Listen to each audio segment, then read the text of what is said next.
Bun venit la Odivu, podcastul în care vorbim despre motivație, sens și reconectare profesională.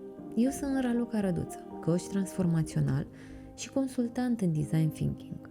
Și astăzi vreau să-ți spun o poveste. Da, este o poveste despre un pilar de legume. Și poate o să descoperi un pic mai târziu că este o poveste și despre tine. Era începutul anilor 90. Sam Farber era în bucătărie alături de soția sa, care curăța cartofi. Pregătea cina. Probabil că în timp ce soția sa curăța cartofii, el citea ziarul. Doar că nu era total absorbit de această activitate, pentru că a avut timp să observe o expresie de durere pe chipul soției sale. Aceasta suferea de artrită, iar instrumentul pe care îl folosea pentru curățarea cartofilor, acel peeler de legume, era greoi și era inconfortabil pentru ea, pentru că îi genera dureri mari. Farber ar fi putut continua cititul ziarului fără să bage în seamă durerea soției sale, dar nu a putut trece cu vederea faptul că aceasta avea o suferință. El a văzut acolo o nevoie, dar nu una spusă direct de către soția lui, ci una observată de el însuși. Așa, s-a născut acest peeler nou, cu mâneri din cauciuc și cu un design care să se muleze perfect în palmă. Iar acest nou design pentru acest peeler de legume a adus beneficii utilizatorilor la scară largă, nu doar utilizatorilor care sufereau de artrită, ci și pentru noi care în prezent ne bucurăm de acest design modificat.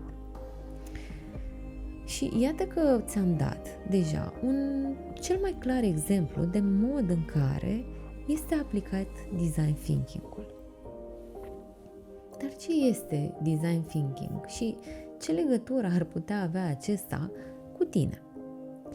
Design thinking nu este doar o metodă pentru designer de a crea produse și servicii noi care să aibă impact asupra utilizatorilor și care să răspundă unor nevoi reale ale utilizatorilor, ci este și un mod de a vedea lumea și problemele. Este o metodă care se bazează pe empatie, curiozitate, testare și adaptare. Dar exact așa funcționează și coachingul transformațional. Pentru că în coachingul transformațional nu plecăm cu răspunsurile, ci plecăm cu întrebările bune. În design thinking căutăm nevoile latente ale utilizatorilor. Acele nevoi ascunse, nespuse, dar resimțite profund.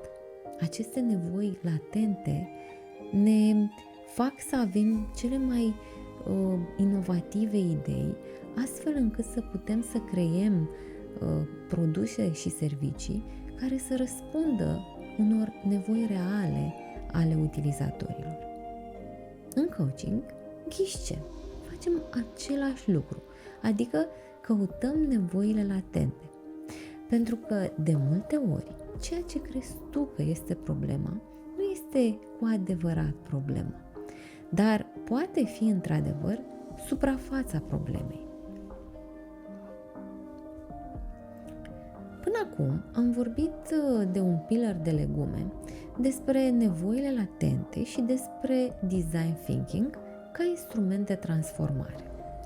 Poate te întrebi ce legătură are asta cu viața ta profesională.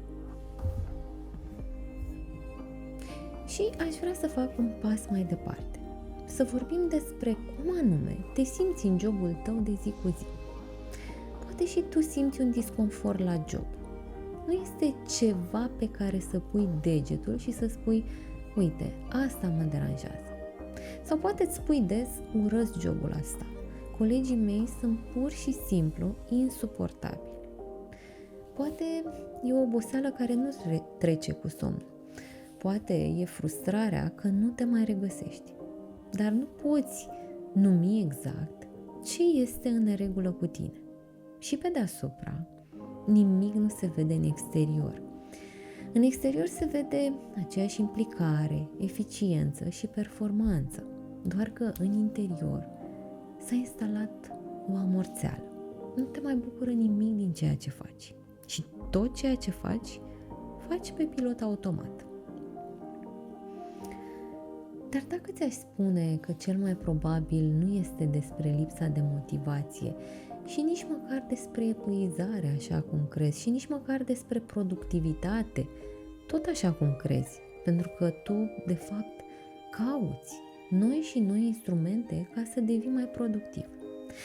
Dacă este de fapt vorba despre o nevoie latentă pe care o ai, nevoia latentă de recunoaștere, aceea care, an de rândul, te-a făcut să alergi după rezultate. Și nu a fost rău, a fost chiar bine, pentru că ai obținut multe lucruri. Doar că acum, într-o altă etapă a vieții tale, ai vrea o altfel de recunoaștere. O recunoaștere a creativității, a ideilor, a contribuției tale unice. Știi? Exact ca în cazul soției lui Sam Farber. Ea nu ceruse ajutor, pentru că nu știa exact ceea ce îi lipsește. Ea nu știa că este posibil să găsească și să aibă un pilar de legume care să nu îi mai producă dureri. Dar dacă te-ai oprit și tu și te-ai întrebat ce nu mi-am permis să simt până acum? Ce nevoie ignor de prea mult timp? Și doar atunci când îți dai răspunsuri la aceste întrebări în legătură cu drumul tău profesional, doar atunci devii creatorul propriei schimbări. Și aici se face legătura. Design thinking și coachingul te ajută să treci de la suprafață la esență. Din experiența mea, cele două sunt puse la oaltă, au un impact extraordinar de mare atunci când vrei să devii creatorul propriei schimbări. Și uite așa treci de la suprafață la esență, de la mă simt obosit la am nevoie de un spațiu creativ, de la nu mă mai regăsesc la job la vreau să fiu văzut pentru cine sunt cu adevărat. Nu e așa că vezi și tu cum ies la lumină nevoile latente? Oare în spatele oboselii este mai degrabă nevoia de validare? Oare în spatele evitării tale poate că e lipsa de sens? Sau poate că în spatele agitației tale constante e nevoia de creativitate? Și vreau să-ți mai spun ceva. Pentru a conecta toate aceste puncte, adică design thinking, coaching, nevoile latente, este nevoie de o schimbare de perspectivă. Iar aici apare valoarea design thinking-ului. Și nu doar ca metodă de a aduce inovații produselor și serviciilor, ci ca metodă de a gândi altfel. Și vreau să vorbesc mai departe despre 5 mentalități din design thinking, care pot schimba nu doar felul în care rezolvi probleme, ci felul în care te raportezi la drumul tău profesional și la viață în general. Iar primul punct, prima mentalitate din design thinking este colaborarea radicală. Și despre ce este vorba în colaborarea radicală? Este vorba despre faptul că nu trebuie să găsești toate răspunsurile singur. Hai să spun ceva din propria mea experiență. Mult timp am crezut că e nevoie să port toate pălăriile. Să fiu și profesionistă, și colegă, mamă, prietenă, profesor pentru copil, partener de joacă pentru copil. Și am crezut o lungă perioadă de timp că trebuie să le duc pe toate singură. Dar adevărul e că cele mai bune idei și soluții vin din conversații, nu din izolare. Când te deschizi către mentori, prieteni, comunitate, vezi perspective noi și spațiu pentru soluții care nu ți-ar fi trecut prin cap atunci când ai fi stat tu în izolare. Așa că te întreb, Cu cine n-ai mai vorbit de mult și simți că dacă ai avea acum o discuție reală, ai găsi perspective noi și soluții la problemele cu care te confrunți. A doua mentalitate din design thinking care poate să facă diferența la felul în care te raportezi la drumul tău profesional este curiozitatea. Și vreau să spun ceva. Curiozitatea este antidotul împotriva autocriticii. Când te întrebi doar de ce nu sunt motivat, dacă ești ca mine, răspunsurile tind să sune dur, pentru că nu ești suficient de disciplinat, pentru că e ceva în neregulă cu tine. Dar ce-ar fi să înlocuiești autocritica cu o întrebare blândă și deschisă? Ce pot descoperi aici? Ce îmi lipsește cu adevărat? Curiozitatea nu cere perfecțiunea aceea pe care o cauți permanent, cere doar disponibilitatea de a te asculta pe tine. A treia mentalitate din design thinking este reformularea. Uneori, de cele mai multe ori, nu e nevoie să-ți schimbi toată cariera dintr-o lovitură. Oare ai simțit asta vreodată? Ai simțit că ai vrea să schimbi totul deodată, să-ți depui demisia astăzi, pentru că te-ai supărat atât de tare încât ar fi singurul lucru care ar putea să schimbe ceva în viața ta. Doar că nu o faci pentru că asta ar însemna să-ți dai toată viața peste cap. Ok, nu faci lucrul ăsta, nu o să-ți depui demisia, dar e suficient să schimbi întrebarea. Poate că nu este de ce urăsc jobul meu, ci poate că ar trebui să spui ce parte din jobul meu mă epuizează cu adevărat. Poate că nu este întrebarea sunt oare leneș, ci este reformularea ei. Ce îmi consumă energia în mod constant? În coaching, reformularea este un instrument de aur, pentru că în clipa în care reformulezi întrebarea, deschizi și altă cale de răspuns. Și acolo, exact acolo, se poate naște o soluție nouă. A patra mentalitate din design thinking este procesul iterativ. Și trebuie să recunosc, este una dintre preferatele mele. Pentru că, perfecțiunea este o iluzie. Acum, în această etapă din viața mea, iubesc să fiu un proces, să testez și să adaptez. Dar știi cât am așteptat să reîncep podcastul ăsta? Pentru că mi se părea că nu e destul de bun, că nu am echipamentul perfect, că nu am vocea potrivită. Până am aplicat ce spun și altora. Fă primul pas, așa imperfect cum este el.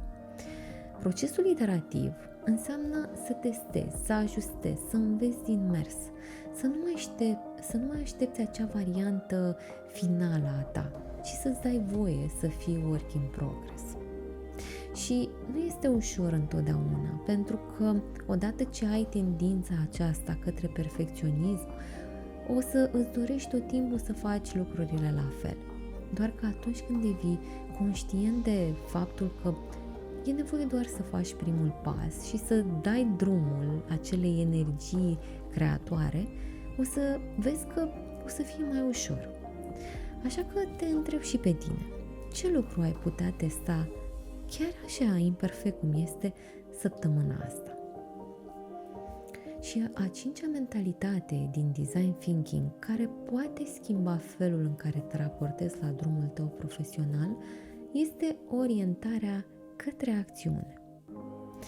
Adevărul pe care multă lume nu îl spune este că motivația nu vine înaintea acțiunii. Nu vine întotdeauna înaintea acțiunii. Vine după ce ai început. Așadar, nu ai nevoie de claritate 100% ca să faci un prim pas. Ai nevoie doar de disponibilitatea de a face acel pas mic, imperfect, dar aliniat cu ceea ce contează pentru tine. Știi ce spun mereu în coaching? Spun că această claritate vine din mișcare, nu din analiză infinită. Testarea unei idei, refuzul unei întâlniri care nu are sens pentru tine sau o conversație sinceră, toate sunt mici acțiuni care te pot duce mai aproape de motivația reală. Sunt mici acțiuni care pot crea spațiu de creație și pot da energie. Iar acum vreau să mă întorc din nou către tine și vreau să-ți lansez o provocare în stil coaching. Așa că te invit să te gândești. Care este pillarul tău de legume în ceea ce privește drumul tău profesional? Ce folosești zilnic, dar ți-a devenit inconfortabil? Ce faci automat, fără să te întrebi dacă ți se mai potrivește? Poate că e jobul actual, poate că sunt ședințele back-to-back în care simți că nu mai ai nici voce și nici o voce care să fie auzită. Poate că e obiceiul de a spune da tuturor cu prețul propriei energii. Poate că e vocea interioară care îți spune că trebuie să fii puternic, organizat, disciplinat, tot timpul. Exact ca pillarul de legume clasic, pe care poate mii de oameni cu artrită l-au folosit ani întregi, ignorând disconfortul. Și tu poate te-ai obișnuit cu o formă de disconfort la locul tău de muncă, o formă de disconfort pe care ai ajuns să o consideri normală. Și întrebarea nu este cum să mă motivez mai tare, ci este ce anume nu mai este aliniat cu cine sunt eu acum, în această etapă a vieții mele. Și în loc să încerci să forțezi motivația, mai degrabă încearcă să observi. Ce ai face dacă ai regândi ca un designer cariera ta, așa cum Sam Farber a regândit un simplu instrument de bucătărie?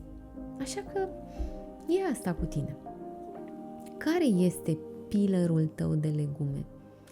Și ce ar putea însemna să îl redesenezi?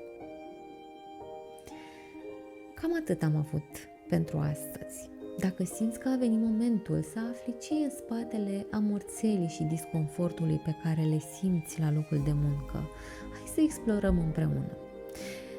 Găsești mai multe resurse pe ralucarăduță.ro sau poți să-mi scrii direct pe helloaround@ralucarăduță.com. Până data viitoare, amintește-ți, claritatea nu vine din gândire excesivă, vine din acțiune, din curaj, dintr-un mic pas făcut cu intenție. Iar dacă te gândești să faci un mic pas, să explorezi mai mult nevoile tale latente, hai alături de mine în programul Schimbă Direcția. Îți mulțumesc că ești aici.